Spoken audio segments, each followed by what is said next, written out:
It's the debut of the bob. Hi! Hi friends and welcome to my channel. My name is Mel and we're back with another video. Today we're in the bedroom, which is a change of scenery. I'm usually in the living room. But yeah, I just thought, why not? New hair, new background.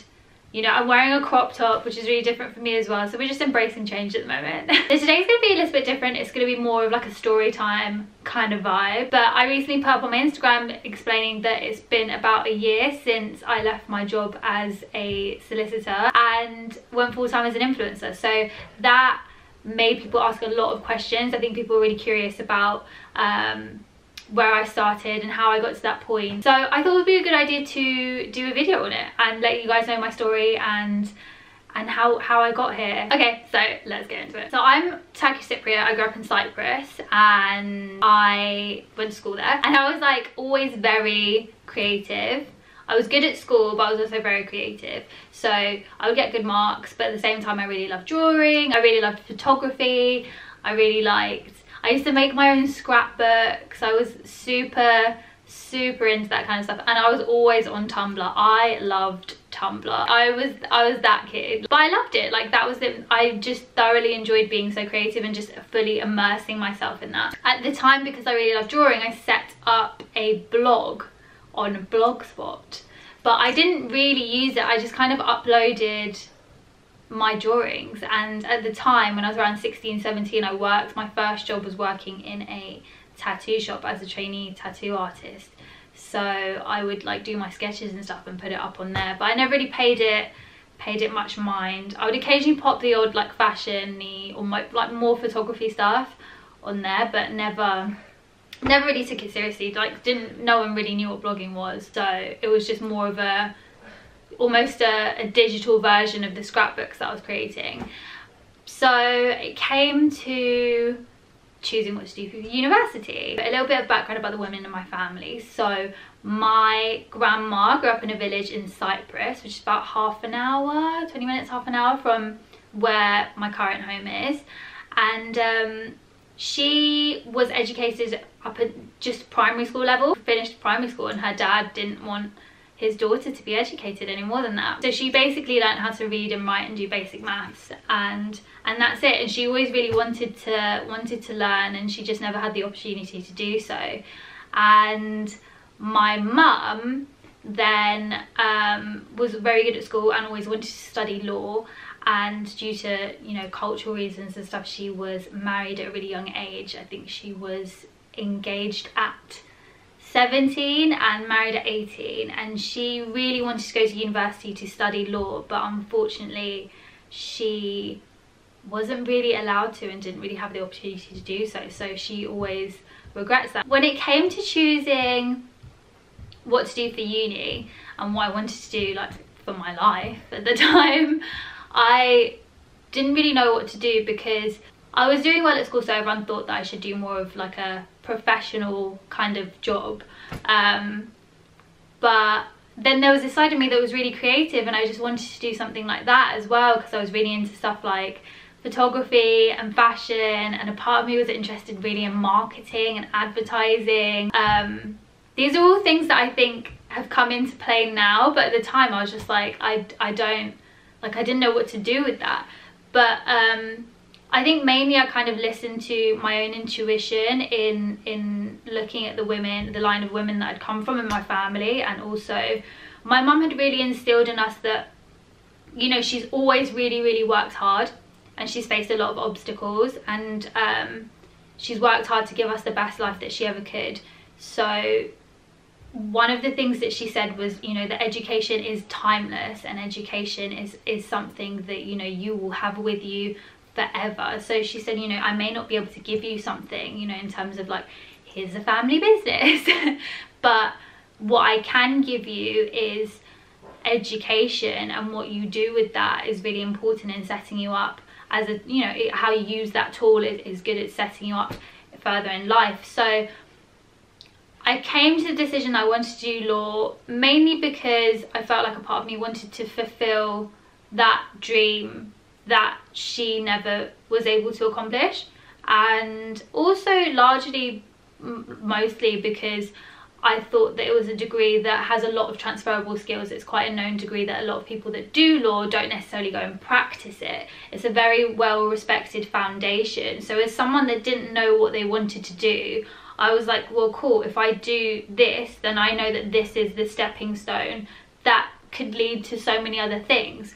So yeah, so that's what I did. So I came to the UK to study law, and it was a journey. It's like laughter and tears and moments of being like, yeah, I totally get this, and then like, oh my god, what is going on?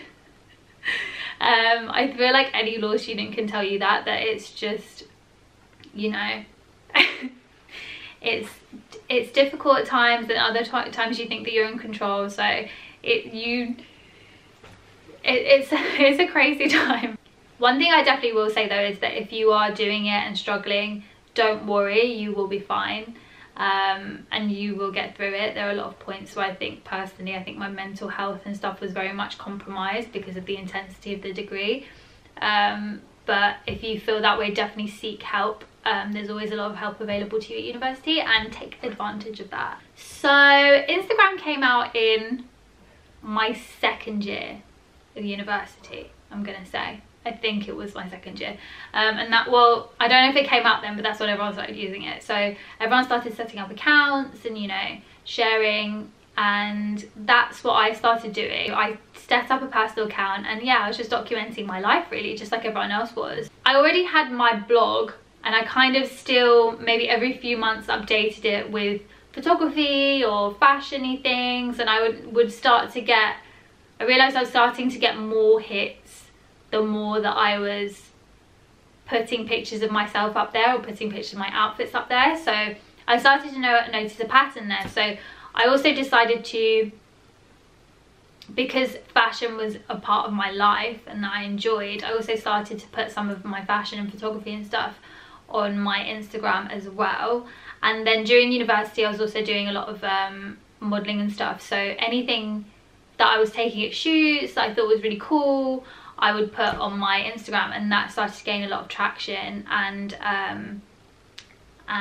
yeah, it just started to naturally grow over time. So it was quite a natural transition from my personal account slowly starting to look a little bit more curated and less, you know, photos of my night out last night, and more, oh, this is the outfit I'm wearing today. By the time I graduated, I think I had just hit 10k on Instagram. And yeah, so I graduated, which is great. I did it. I was the first woman in my family to graduate from university, which was a really big deal and something that I'm really proud of. It just made me so happy to know that I had done that not only for myself, but also for my mum and my grandma and all of the women in my family that didn't have the opportunity to be educated. So in my third year, which is obviously the year where you're starting to wrap everything up, and you know, uni is finishing, and everyone's choosing what they want to do, and they're like, oh yeah, well, I'm going here, and I've secured this, and I've secured that, and I just didn't know what I wanted to do. I found the course so intense that by the end of it, I didn't know whether I actually wanted to do law anymore. I remember going home for Christmas, and my parents were like, so, you know, have you got a job lined up for next year? And I was like, no. And they were like, well, do you know what you want to do? And I was like, no. Like, I have no idea what I want to do in my life. Like, I don't know at this point. And they were really concerned. I just remember the funniest thing, because I remember my stepbrother walking into the room. He was like, what are you guys talking about? And they were like, oh, well, she doesn't know what to do with her life and after uni. And then he was like, yeah, I'm pretty sure if she could do this whole like blogging thing and get paid for it, like that would probably be what she wants to do. And then we all were like, well, that's ridiculous. And then he walked out of the room, and we were like, that's ridiculous, that's never gonna happen. And I was like, that is ridiculous, that's never gonna happen. Because a part of me was like, yeah, if I could get paid for this, this is really what I would love to do. At that point, it was a situation where there probably were people that were earning money from Instagram and social media and blogging, but it wasn't, you know, very well known information, and it was still such an emerging industry that, you know, there was so much uncertainty there that there was absolutely no way that you could just take a leap and be like, right, I'm going to do this full time, and with no understanding of what there is to do and how it works, because it was so unclear. I just ended up following the natural route of law and going into practicing law. I started looking for a job, and I started working as a paralegal in September 2015, and all of a sudden I just had such a love for law. Within weeks I was really enjoying what I was doing. I worked for a small boutique law firm. I was around so many people that were doing so well, and I just found it so inspirational. So I realized that I may not have enjoyed the academic side of law. There's a lot of reading, a lot of memorizing, and very intense, but I realized that when I was in a practical environment I really enjoyed what I was doing. So I did about a year as a paralegal before I got my training contract, which makes you a trainee solicitor. So my training contract was 2 years. Ordinarily it's 1 year. My training contract was 2 years because it was on the terms that I would do my training contract, which is basically working in an office as a trainee, and while doing that I would also do my LPC, which is further education. It's a postgraduate education kind of at the same time. So that's what I did. So at the time I was working, studying, and also I didn't give up on my social media. So pretty much since I started my job until the day I went full-time, I was just entirely committed to every single moment of my spare time being spent on creating content, because I just enjoyed it so much. It was almost like I was living this bizarre double life where I would work as a professional in an office 9 to 5, and then I would have like events and blogger things to go to. Like at the time we would say blogger, but now it's influencer. And I would literally have a backpack, and like the day would end and I would just sneak off to the loos, switch my outfit out, put my backpack on my back, and run out of the office to go to an event. And then I would be at events and like I'd come in the next day, people would be like, oh, how was your evening? And I'm like, oh yeah, it was good. Because I just didn't want the two worlds to collide. I felt like the worlds were just so incredibly different that I didn't want them to clash or anything to cause any issues with the other. So I tried to keep everything very separate at the time. But yeah, I think every single moment of my spare time was until the day that I went full-time, every single moment of my time was spent creating content. So if I wasn't working, if I wasn't studying, that's literally what I was doing. It would be, I had a routine, so all of my headless shots, I would wake up earlier every morning, and there was a white wall in my old bedroom, there's a white wall here as well. I would set it up, I'd like set up my tripod, and I would shoot like 2 or 3 outfits at like whatever o'clock in the morning, right before, and then whip on my clothes to go to work and run out the door. And then I would be editing the photo on the train to work. So I was just fully multitasking, and then it would be my lunch break and I would be like replying to comments and like it was crazy, but I loved it. I didn't feel like, oh yeah, I'm gonna do this with my time because I want this to be a business. I was like, I love creating content, I love shooting things, I love going to shoots with photographers, and I just loved it. I didn't really go into anything with having the intention of being like, oh yes, I'm going to start a business. I was like, I'm doing what I love, and it was my hobby. I always said it was just my hobby. So yeah, I worked in an office for 4 years. I So I did my LPC, completed my training contract, and I did my PSC, which is a professional skills course, which is a much shorter course. But in order to qualify as a solicitor, you need to have all of those 3 things on top of your law degree in order to qualify as a solicitor. So I qualified. I practiced family law, which means that I did things like divorce, private children matters. I think a lot of people think that's really depressing, but I didn't. I saw it more as helping people. Most people come to you in a situation where they feel very stuck or they feel very trapped, and you're able to be there for them and to help them. So yeah, it was like very intense, but it could be very rewarding at times, and I really enjoyed what I did. I don't think people think because I changed career path it was because, oh yeah, like I didn't like it. I really did like it. I did like it. I liked my friends at work. I liked it. I was cool with it. And I was proud of what I did. But so throughout, my hobby, my Instagram was growing, and the more that it was growing, also the more that my style was developing, the more that my photography skills were developing. But I was just finding that I just had no time anymore. I think things grew to a point where I kind of realized that my hobby was basically a second job, and I already had a very demanding job in law, which is notoriously very difficult, notoriously very time consuming and very intense.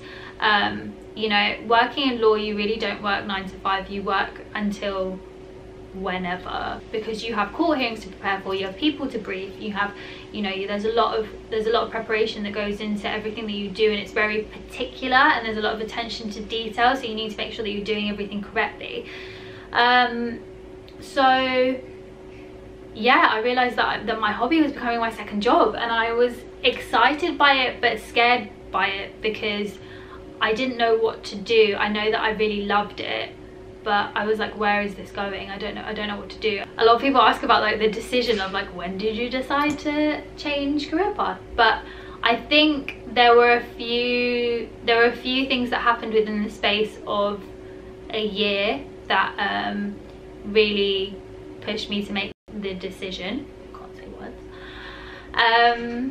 So the first one was, I think, hitting 100k, which happened in 2019, and it made me realize that there was something more here and there was more room to grow, but I didn't have the time to commit to it. I was already using every waking moment, whether it was, you know, like all of my weekends, all of my time before work, after work, all of it was being consumed by trying to do this, but it still wasn't enough time to commit to becoming an influencer. The other thing that I think really influenced my decision was I experienced a lot of grief back to back. I lost my uncle, who was like dad to me.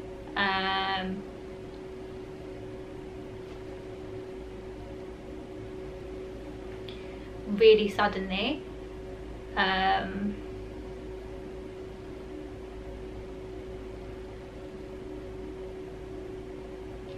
And then 6 months later, I lost my granddad, and that was all really, really hard. I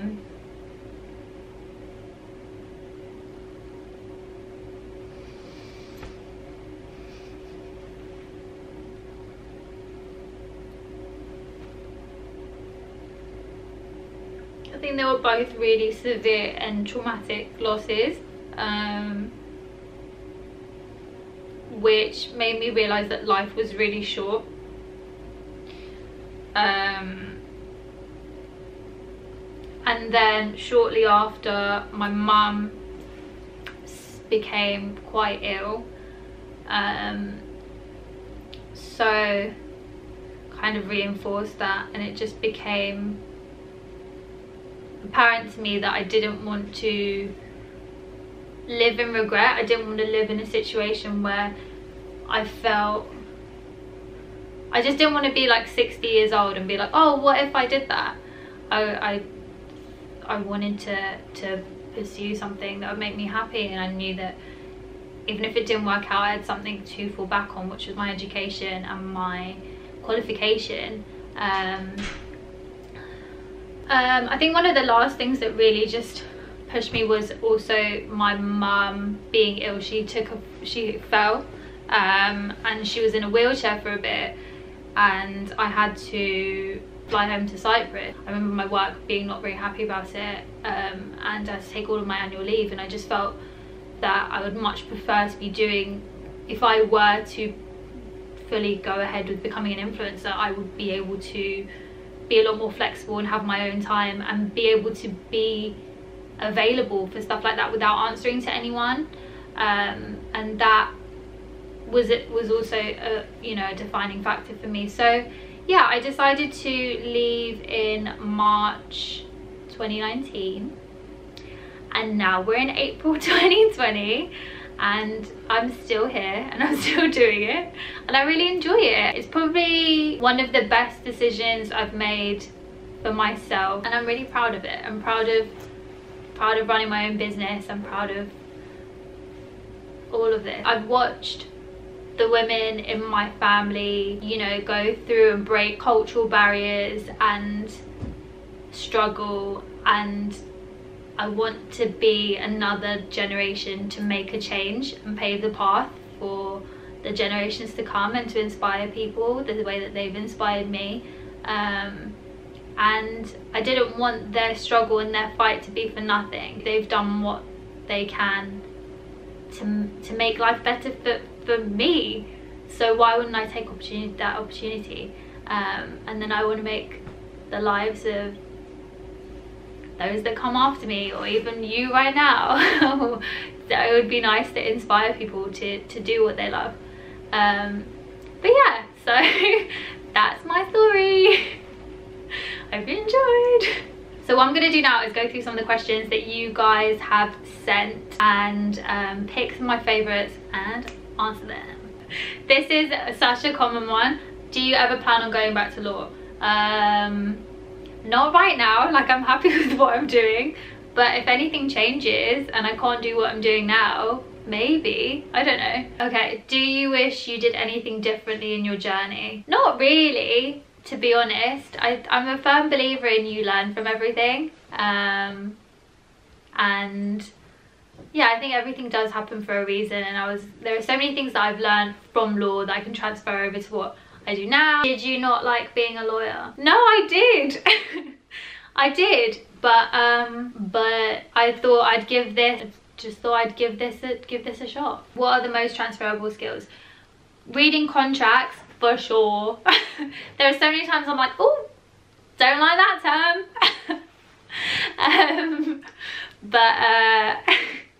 That, and yeah, just articulating myself properly, I think. I mean, I know I speak quite casually on YouTube and just in general, but in terms of emails and getting your point across professionally, but also politely. How can you build a following naturally? This is so commonly asked. To be honest, I think everyone's journey is different. There are some people that like blow up overnight and it's like incredible, and then there are some people that take a lot longer, and I feel like that is me. My journey has been several years. It's not been like a, oh wow, this happened overnight moment. But I would say that consistency is key. I think you should be consistent in your posting, and it's so cheesy, but genuinely be yourself, because people want to see you. They don't want to see what everyone else is doing. They want to see what you like. It's your corner of the internet, and they want to see what you do with it. So express yourself in however you want to, because that is your space. It's not there for you to please other people. It's there for you to be you. And that's my best advice I could give. Which profession has been more interesting? God, I think they're both interesting in different ways. Family law was very interesting also in terms of, sounds so nerdy, but learning about the law is really cool. I think to a wider audience, what I do right now is probably more interesting, because I'm very grateful. I get a lot of really cool opportunities. I've met some incredible people. Yeah, and some of the experiences that you get are just things that you'd never imagine being able to do. So I'm very grateful for that. So I think everyone would find that more interesting. Was it scary to leave your secure education as a lawyer? Yes. It was scary, I'm not gonna lie. I'm not gonna be like, oh yeah, so I'm the biggest like warrior and panicking person ever. It was very scary, and I think anyone that works freelance knows that your mind is consistently working and you never really switch off. But that's all part of the fun and it's all part of the challenge. So who supported you the most? See, I think that everyone supported me in different ways. I think Zach, my fiance, has supported me in the sense that, I mean, we have a property together, we live together, and he entirely supported me to do something and give me the push to have the confidence to do something that I really wanted to do and really wanted to try out. And I think that it's not easy to take that risk and to make that decision. But he had faith in me that he knew that I would be able to still be able to pay our mortgage. And also he supports me daily, you know, he just encourages me to think in different ways. We're very similar, but in certain ways we're very different. So he opens my eyes to like a new perspective on things. My sister has supported me, oh my god, but just from day dot. My sister's got it, like she understood what I was doing from the beginning. I want to thank her because she takes most of my photos. So she's literally out there supporting me physically, because without her, making a lot of the concepts I have in my mind happen wouldn't even happen. Like we just get each other and we vibe really well, and I always appreciate her opinion. So when I'm trying to choose photos or edits or crops and stuff like that, I'm consistently sending it to her, so that must be really annoying. And then I think my mum supporting me in the sense of understanding, you know, taking the time to understand what I do and what it means, and that it makes me happy, and not saying no, not saying you can't do that or I don't want you to do that, and supporting the decision. So everyone's supportive in different ways, and I'm so grateful to have that system and that network around me. So yeah. Do you feel satisfied with your new journey so far? Yes, 100%. Any tips for reaching out to companies to start making money from content? I think, you know, just introduce yourself, say, hey, this is me, this is what I can do, this is what I can offer you, you know, as in terms of like, you know, this is the kind of content I create. And I think just take conversations from there. If your personal brand and the brand of a company fit organically, then I think the conversation will just flow from there.